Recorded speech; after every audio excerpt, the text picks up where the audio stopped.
Our children are, our whole creations. They don't give up. They don't quit. So if they're not, we can't either.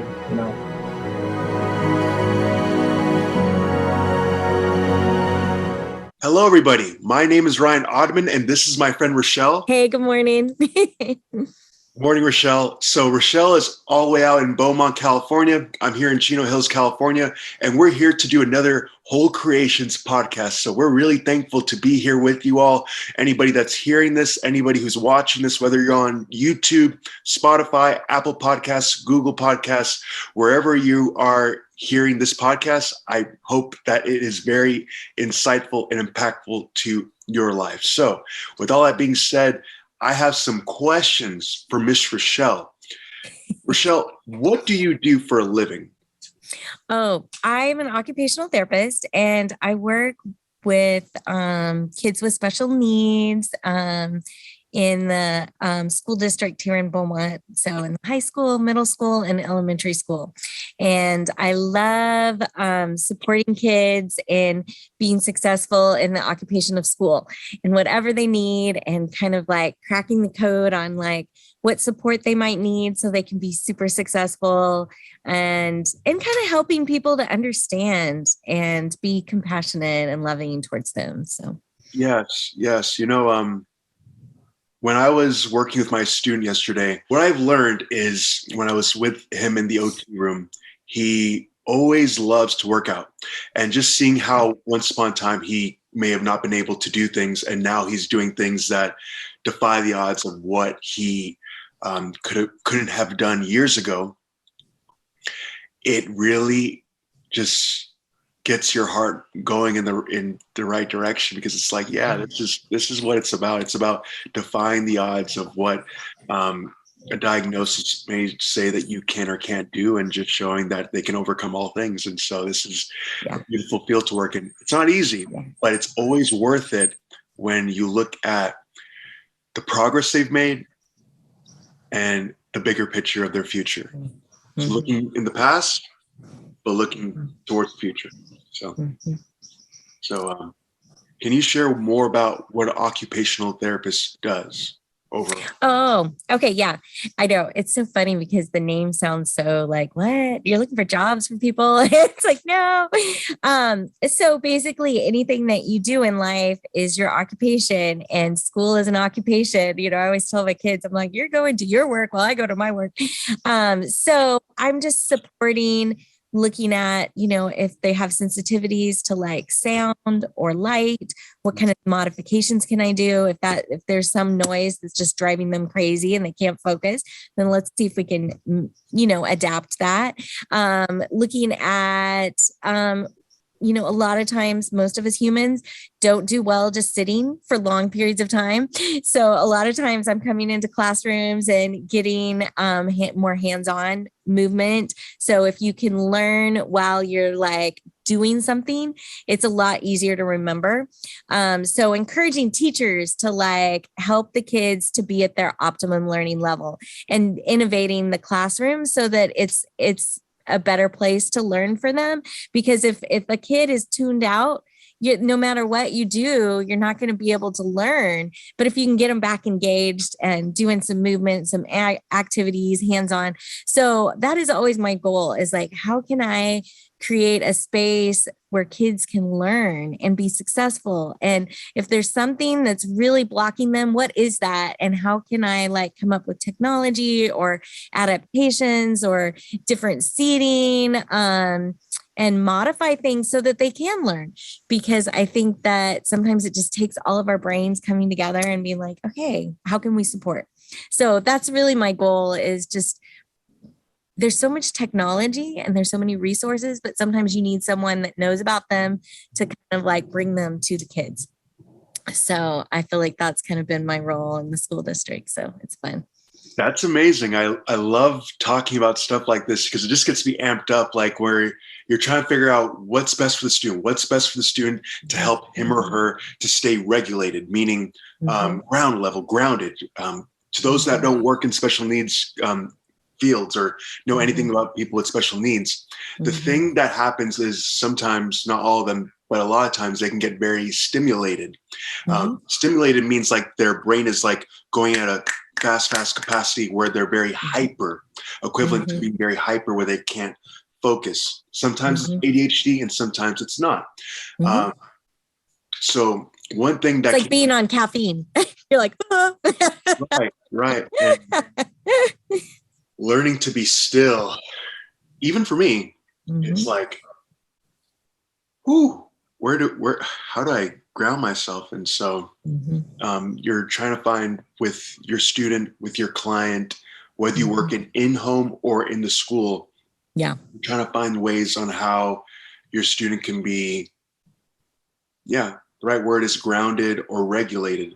So an example that came to my mind, a student that I know, he sits at his desk and he pulls on a little like rubber piece on his desk to keep him, I'm not sure what the rubber piece is called, but it's giving him just some type of movement while he's at his desk.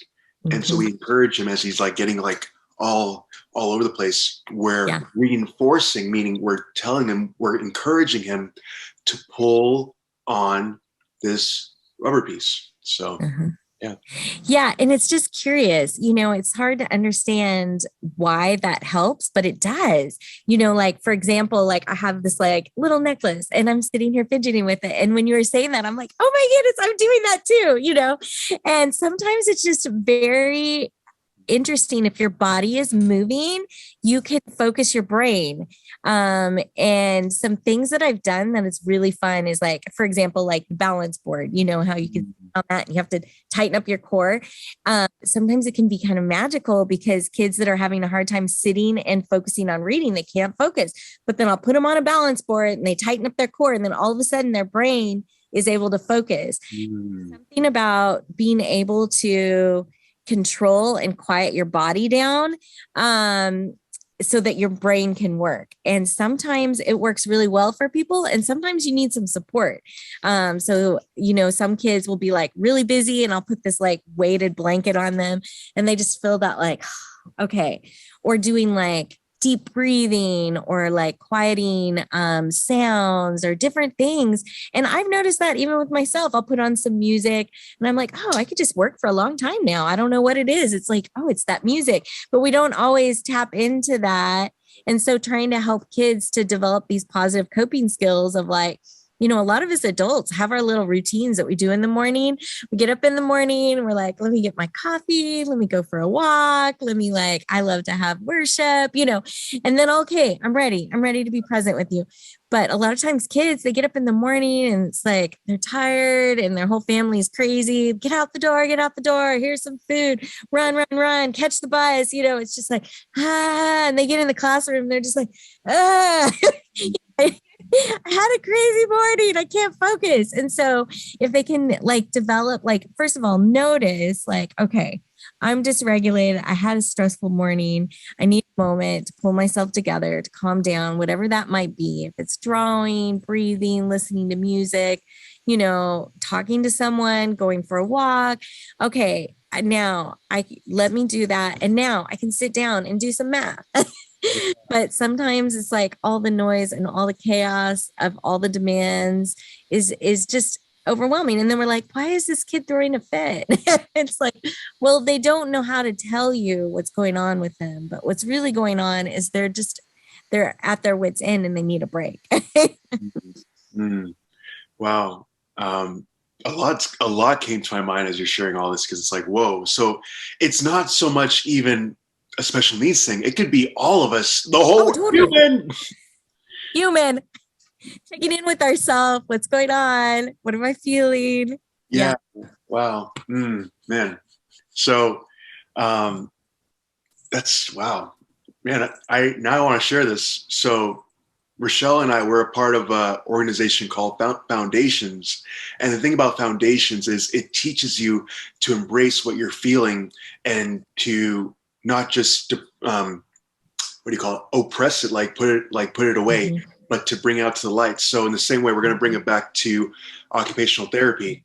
Instead of like pushing away what the student may be going through in their mind or whatever. We're helping them to work it out, whether it could be occupational therapy or even talking with them, simply talking with them. Or if they can't talk per se, helping them to point to what hurts.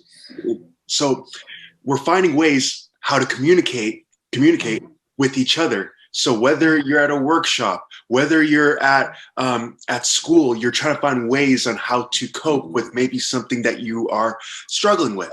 And so the beautiful thing about life in general is that we're learning how to communicate with these kids, and the way how we're doing that is through occupational therapy. I am hyper right now as I'm telling you all this.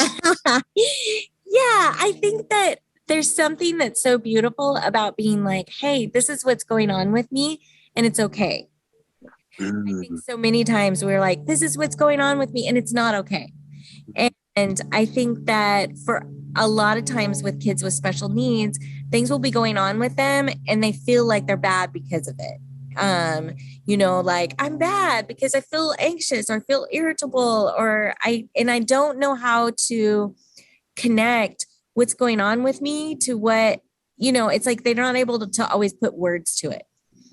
And that gives me like huge amount of compassion, because it's like, I can imagine how frustrating that is. It's like, I'm out of sorts and I'm anxious, but I don't know why or what the cause is. And sometimes it can be something so simple as there's a noise that's just really loud, or a fabric that's just really irritating them, and they don't know how to like bring that to light. So my desire is to support them and being like, okay, let's look at all these avenues and see what's going on with you. And then once we've identified it, then we're able to be like, okay, let's choose something different, or let's pull some like coping skills to help you shift into another space.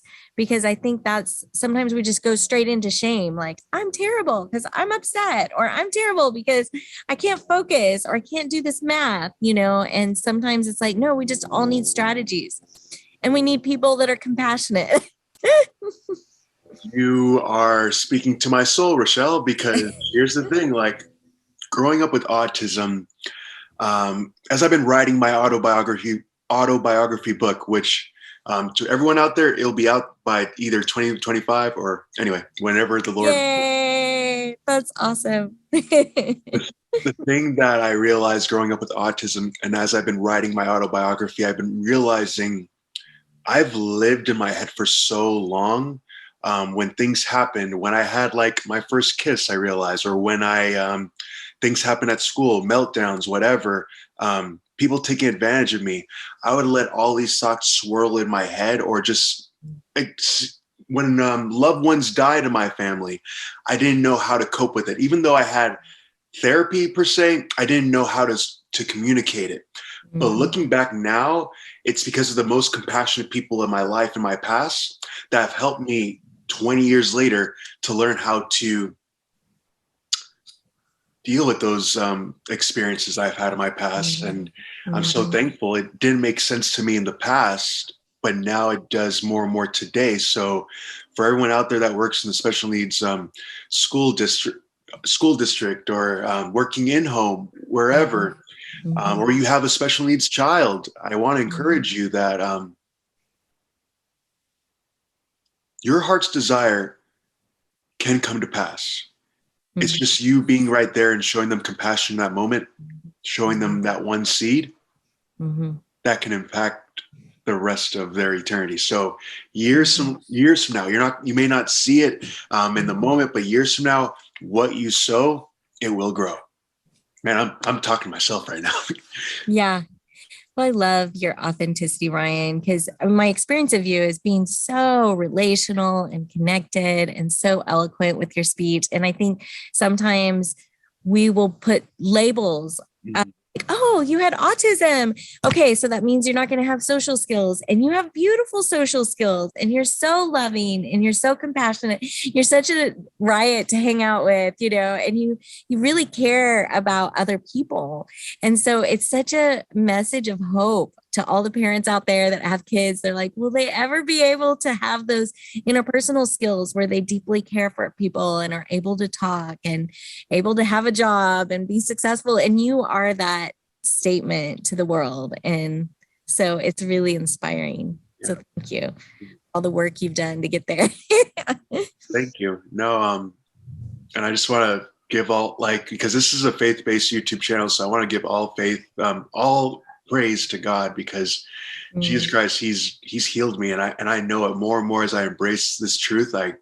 I know that where I once was and where I am now, like, I know I've seen the healing power of Christ in me. So I'm excited. I know there's going to be greater things in the future. We all come from different backgrounds, and but all I'm sharing is what I know I've experienced, and I know it to be true. So yeah, and you put forth some work, I'm sure.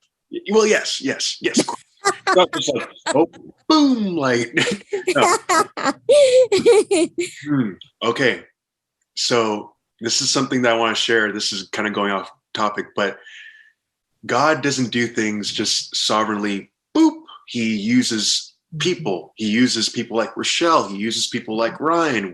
And so we have a part to play. Not everything's just like God do all the work and I do nothing. No, like there's a part to play. We all have a part to play. Faith works with faith. Your work, faith with works is alive. So therefore, you put your part in, and so. Yeah, you have to keep putting one step forward and be like, okay, Exactly. God, what can I do next? Yeah. So I love that you're doing this YouTube and putting it out there, because I think so many times people feel so alone. Like, I'm struggling with this. Does anybody else struggle with this? So hope. So I feel like you are bringing that hope. So thank you. Yeah. Sometimes, man, we haven't even touched the questions yet, but I'm going to keep going. Sometimes working in the field of special needs, it can be discouraging because you just see a lot go on and you wonder, like, is what I'm doing really making a difference? But my roommate, he gave me, shout out to Nathan if you're listening to this. My friend Nathan, he shared this with me, and it has impacted me as I've been working in the job I work at. And he said, Ryan, you imagine a river flowing. Imagine a river flowing. You're a rock. Now take yourself out of, like, you doubting yourself is like a rock and it's damming the water from flowing. So go with the flow of the stream of the water and just watch how everything flows together.